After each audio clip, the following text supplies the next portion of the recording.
नमस्कार मंडळी, स्वागत आहे तुमचं आजच्या व्हिडिओमध्ये. तर बघा मी काय करायले, मी दळण नाही करायले, मी चुरमुरे नीट करायले. तुम्हाला वाटत असेल सूप घेऊन बसले म्हणजे दळण करायला, तसं नाही.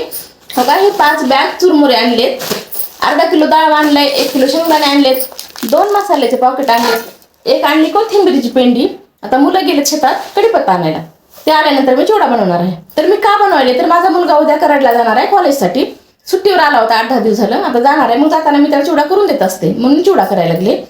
तर ही सुपानं का करायला, चुरमुरे नीट करायचे. तर असं घोळल्यानंतर हे चुरमुरे मोठे मोठे पुढे येतात आणि हे पाठीमागं हे असं पीठ खाली चुरमुऱ्याचं, आणि हे काळे बारीक चुरमुरे राहिलेले न फुगलेले पाठीमागं राहतात. मग तुम्ही पण असं करून बघा, ती पद्धत एकदम सोपी आहे.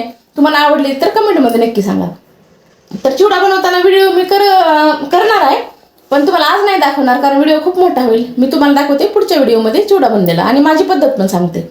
तर चला मग मी चिवडा करते, तोपर्यंत तुम्ही आपल्या चॅनलला सबस्क्राईब करा.